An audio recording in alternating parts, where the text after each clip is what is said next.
নমস্কার বন্ধুরা, আশা করি সবাই ভালোই আছেন এবং নিয়মিত আমার প্রতিবেদন দেখছেন। আমি কল্যাণী এক্সপ্রেসের আপডেট দিচ্ছি। আজকে পঞ্চম দিনের ভিডিও। আজকে আপনাদেরকে শ্যামনগর থেকে একদম ব্যারাকপুর মোড় পর্যন্ত একটু বেশি দেখাবো ব্যারাকপুরের কল্যাণী এক্সপ্রেসের আপডেট দেবো। আজকে পঞ্চম দিনের ভিডিও।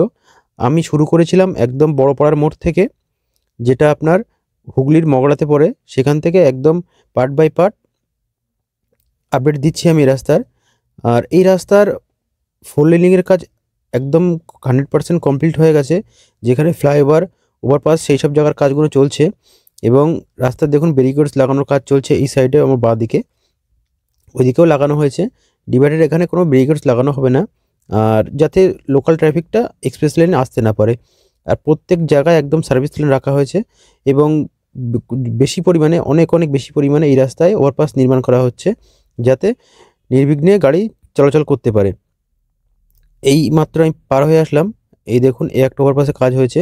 টোটাল কাপা মোড় এর ওভারপাসটা মানে ফ্লাইওভারটা নিয়ে একদম আপনার বেলঘড়িয়ার সঙ্গে এক্সপ্রেসের কানেক্টিং যে ফ্লাইওভারটা তৈরি হচ্ছে কল্যাণী এক্সপ্রেসের, সেটা ধরে টোটাল 19টা আপনার ফ্লাইওভার ওভারপাস তৈরি হচ্ছে। তার মধ্যে 11টা কমপ্লিট হয়ে গেছে এবং 9টার কাজ চলছে।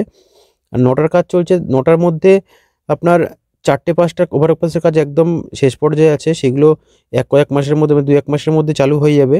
আর কিছু ওভারপাস যেগুলো পরে চালু হয়েছে, ধরুন এই 2-3 মাস আগে চালু হয়েছে, সেইগুলোর কাজ চলছে। সেগুলির কাজ একদম প্রাথমিক পর্যায়ে আছে। সেগুলো দেখাবো আপনাদেরকে। এই দেখুন, এইখানটায় ডিভাইডারের উপরে কোনো প্ল্যান্টেশন হয়নি এখনও, তো সমান করা হয়েছে, প্ল্যান্টেশন করা হবে। এখানে একটা কাট দেওয়া হয়েছে এই লেন থেকে ওই লেন যাওয়ার জন্য। আর এইসব জায়গায় এখনও ব্যারিকেডের কাজ হয়নি। আর এই যে লেনটা যাচ্ছি আমরা এখন, এটা কিন্তু ফাইনাল লেয়ার নয়, এটা হচ্ছে আপনার ফাইনাল লেয়ারের আগের একটা লেয়ার। আর এরপরে ফাইনাল লেয়ার পড়বে এর উপরে।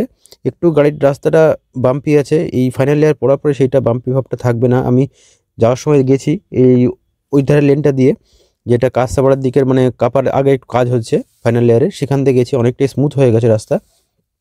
এই লেয়ারটা একটু স্মুথ নেই, রাস্তাটা বাম্পি আছে মনে হচ্ছে। তো কথা বলতে বলতে অনেক দূরে চলে আসলাম। এইখানে একটা ব্রিজ আছে, যেটা 2 লেনের ব্রিজ, অনেক আগের থেকেই ছিল। এটা কত এক্সটেনশন করা হবে। এই দেখুন, এটাতে একটু কিন্তু কাজ হচ্ছে আমার একদম বাঁদিকে, নিচে ঢালাই হচ্ছে। এটা অনেক দিন পুরনো ব্রিজ, এটা অনেক দিন ধরেই ছিল। ওইদিকে লেনটা মেন ছিল, এদিকেরটা নতুন করে করা হয়েছে।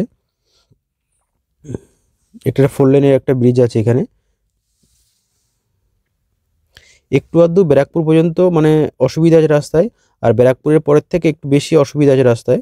মানে আমার কথার মানে হলো যে এই রাস্তাটায় 2-1 জায়গায় ডাইভারশন করা আছে, কারণ ওই যে ওই লেনটায় আপনার ফাইনাল লেনিংয়ের কাজ চলছে, ফাইনাল লেয়ারটা পড়ছে, ওই জন্য একটু ডাইভারশন করা আছে কিছু কিছু জায়গায়।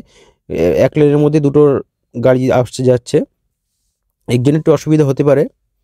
তাছাড়া স্মুথলি আপনি কলকাতার দিকে যেতে পারবেন, যারা কলকাতার দিকে যাবেন। মেন হচ্ছে আপনার যে সন্তোষপুর থেকে যে রাজবাড়িয়া অবধি যে NH-12টা এক্সটেনশন করতে পারছে না কিছু কারণের জন্য, তার জন্য এই কল্যাণী এক্সপ্রেসটাকে মেন রাস্তা করা হবে। যারা কৃষ্ণনগর দিক থেকে আসবেন রানাঘাট ধরে, তারা জাগুলির থেকে এই লেনটা ধরে, এটা ধরে নেবেন। যে করিডোরটা তৈরি হচ্ছে এই মগরার সঙ্গে NH-12 যুক্ত করা, সেই করিডোরটা ধরে নেবেন এবং জোনপুরের ওখান থেকে তারা এই কল্যাণী এক্সপ্রেস ধরে নেবেন, যারা দিকে কলকাতার দিকে আসবেন। তার মানে আমি বলতে চাচ্ছি যে একদম রাজবেড়িয়ার মানে জাগুলির পথ থেকে ওই দিকটায় যেতে হবে না আপনাদেরকে, যারা উত্তরবঙ্গের দিকে মালদা মুর্শিদাবাদ এদিকে যাবেন যারা। এই দেখুন, কথা বলতে বলতে ব্যারাকপুরের কাছাকাছি চলে এসেছি প্রায়। এই ব্যারাকপুরের আগেই একটা ওভারপাস হয়েছে, সেটাও কমপ্লিট হয়ে আছে। আমি 1-1.5 মাস আগে এই রাস্তার ভিডিও আপডেট দিয়েছিলাম তখন, আর এখনকার কাজের মধ্যে খুব একটা বেশি ডিফারেন্স আমি বুঝতে পারছি না। হয়েছে কাজ হয়তো 10% কাজ এগিয়েছে, এরকম একটা ব্যাপার। কিন্তু এই 1-1.5 মাস পর আমি আপডেট দিচ্ছি এই রাস্তার। এটা যদি NH-12 হতো, NH-12 এর কাজ আরও বেশি আগাচ্ছিল তাড়াতাড়ি। ধরুন এখন একটু সমস্যা হচ্ছে, যেটা আমি শুনেছি, মানে যে ওভারপাসগুলো ফিলিংয়ের কাজ চলছে সেগুলো একটু বালি কিংবা ওই ছাইগুলো আসছে, যেগুলো আসছিল আপনার মুর্শিদাবাদ থেকে, একটু সমস্যা হচ্ছে, সেইগুলোর গাড়িগুলো আসছে না, সেই জন্য একটু সমস্যা চলছে। তো খুব শীঘ্রই শর্ট আউট হয়ে যাবে, খুব শীঘ্রই রাস্তার কাজ দ্রুতভাবে চালু হবে।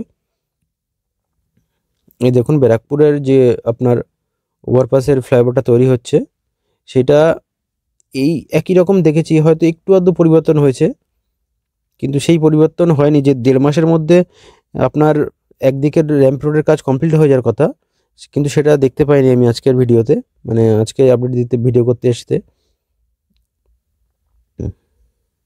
কিন্তু সার্ভিস লেন দুদিকে চালু হয়েছে এবং সার্ভিস লেন দুদিক দিয়ে গাড়ি যাচ্ছে, আপনাকে দাঁড়াতে হবে না। কিন্তু দেখুন অনেকটাই কাজ এরকমই কাজ ছিল, হয়তো একটু আধটু কম বেশি কাজ ছিল, এর থেকে কম ছিল, একটু কাজ এগিয়েছে।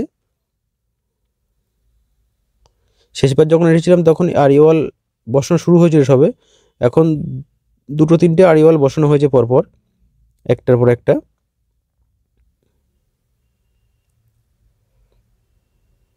কাজ চলছে যদিও, কিন্তু আমি সেই যে বালি ভর্তি কিংবা ছাই ভর্তি যে গাড়িগুলো খালি করতে দেখলাম না একটা ওভারপাসেও। তো মনে হচ্ছে, যেটা শুনেছি আমি, যে কিছুটা সমস্যা আছে এই বালি কিংবা ছাইয়ের সমস্যাটা, সেটাতে একটু আছে, যার জন্য কাজটা একটু লেট হচ্ছে। এই দেখুন, এটা হচ্ছে আপনার ব্যারাকপুরের ওই দিকটার র্যাম্প রোডের কাজ চলছে।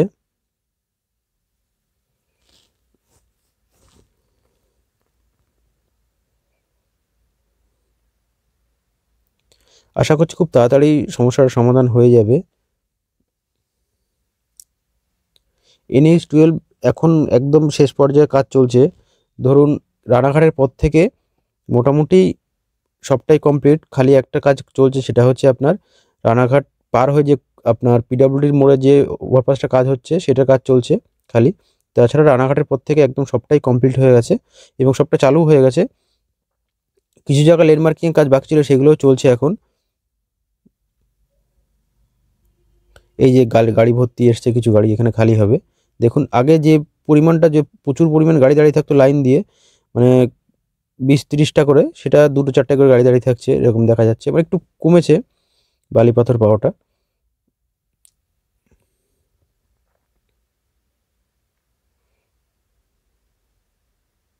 এখন এইখানে কোনো সার্ভিস লেন দেখতে পাচ্ছি না আমি, কি করবে জানি না। এইখানটায় কোনো সার্ভিস লেন নেই আমার বাঁ দিকে, ডান দিকেও নেই। এইখান থেকেও সার্ভিস লেন দেখা যাচ্ছে, ওই জায়গায় কিছু অধিগ্রহণ করা আছে জমি, হয়তো মনে হচ্ছে ওটাকে উচ্ছেদ করতে হবে হয়তো সরকারের।